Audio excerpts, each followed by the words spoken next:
High, நாளைக்கு மகாநதி சீரியலில் என்ன நடக்க போகுதுன்னு பார்க்கலாம்.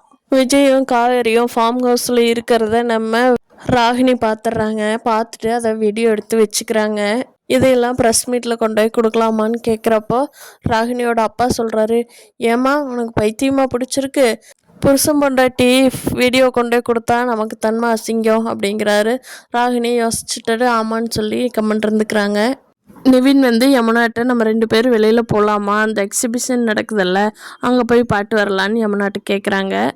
அப்போ யமுனா சொல்கிறாங்க, இப்போ நீங்கள் என்னை கூட்டிகிட்டு போகிறீங்களா இல்லை காவேரி பார்க்கணுன்னு சொல்லி கூட்டிகிட்டு போகிறீங்களா அப்படின்னு யமுனா கேட்குறாங்க. அதுக்கு நிவின் சொல்கிறாங்க, ஒரு நல்ல இதுக்காக நம்ம 2 பேரும் ஒன்றா போகலான்னு உங்கள்கிட்ட தானே நான் கேட்டேன். நான் காவேரிக்கிட்ட ஏதாவது ஃபோன் பண்ணியிருக்கேன்னா இல்லை அவளுக்கு ஸ்டால் கிடச்சிதுங்கிற விஷயமே எனக்கு தெரியாது. இப்போ நீ சொல்லித்தான் தெரியும். காவேரிக்கு ஸ்டால் கிடச்சிருச்சா, ஹெல்ப் வேணும்னா கேட்க சொல்லியிருந்தேன், எனக்கு ஃபோன் பண்ணல, நானும் திருப்பி கூப்பிடல. பாத்தியா, எனக்கு அவளை பற்றி நான் நினைக்காம இருந்தால் கூட நீ தான் திருப்பி திருப்பி ஞாபகப்படுத்தி ஓட்டிகிட்டு இருக்க யமுனா.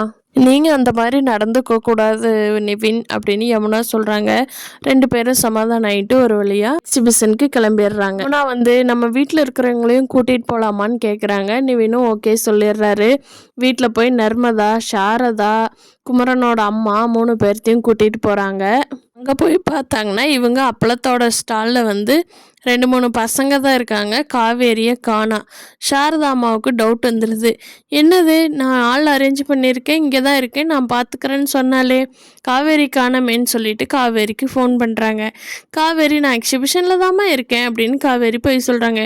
ஐய், நானும் அங்கே தாண்டி இருக்கேன், என்ன போய் சொல்கிறேன், இங்கே உன்னை காணமே, வேலை செஞ்சிட்ருக்காங்க, உன்னை காணமே, அந்த அம்மா உள்ளே இருக்கம்மா, அந்த வெளியே வரணுமா அப்படிங்கிறாங்க. காவேரி விஜய் கிட்ட சொல்கிறாங்க, ஐயோ எங்கள் அம்மா வந்துட்டாங்க, நான் உடனே ஸ்டாலுக்கு போகிறேன், வாங்க வாங்க கார் எடுங்கங்கிறாங்க.